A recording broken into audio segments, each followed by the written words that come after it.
Hello, my name is Amina and I'm your decision-making specialist. One of my clients has the cutest.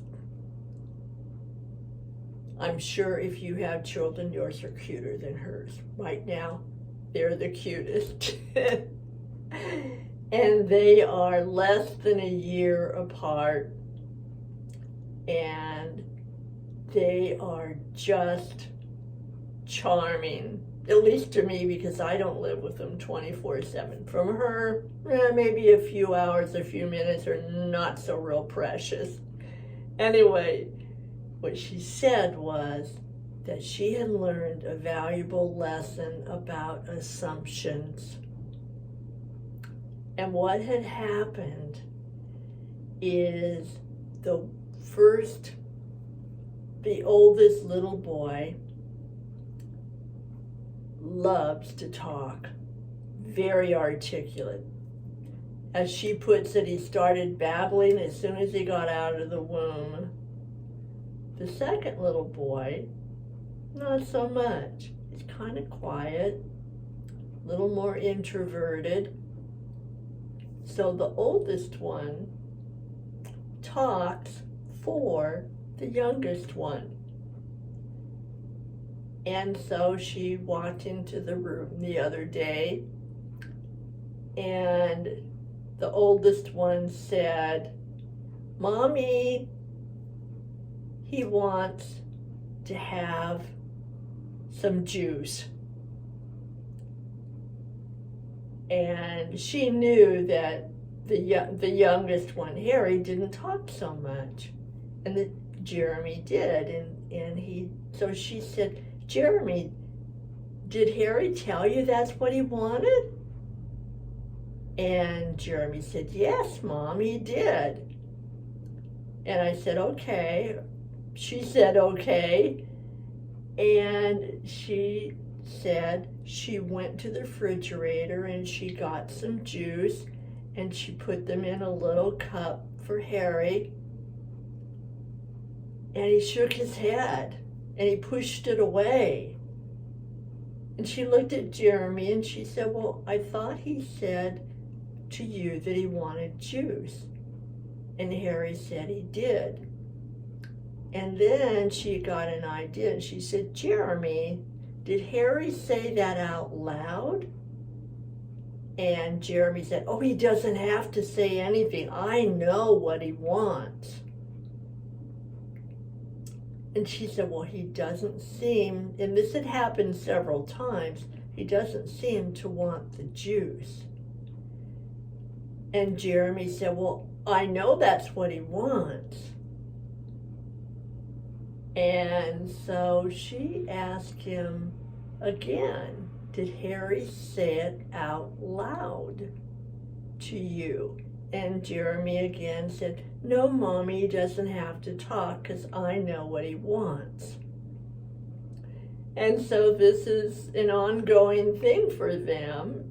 And so she asked Jeremy if he would let Harry talk for himself. So she asked Harry, did he want some juice? And he said, "No, Mommy, I don't." And she said, "What would you like?" And he said, "I want to go outside." And Jeremy looked, and she looked at Jeremy, and they started laughing. And Harry started laughing. And I'm not sure that they knew what they were all laughing about. They just had a really good laugh. And she called to tell me. And she said, "You know what I figured out?" And I said, "What?" She said, "I figured out that I do that a lot with people too. A lot of times I will assume I know what they want. And then I give them what I am assuming. And you know what? That's not always true." And I really paid a lot of attention to Harry and Jeremy. And at first I was laughing because I thought they were just little kids, and then I realized I'm a grown-up. And a lot of times I have made assumptions when no one has said anything out loud to me. And then I've been surprised and sometimes hurt because they didn't seem to want what I was so sure they did. So I have learned all over again about checking things out before I make assumptions.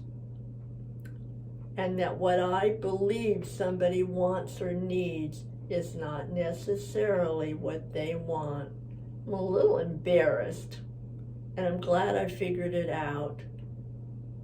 And I am learning so much from those two boys. So that's my story, Amna. And that when in doubt, check it out.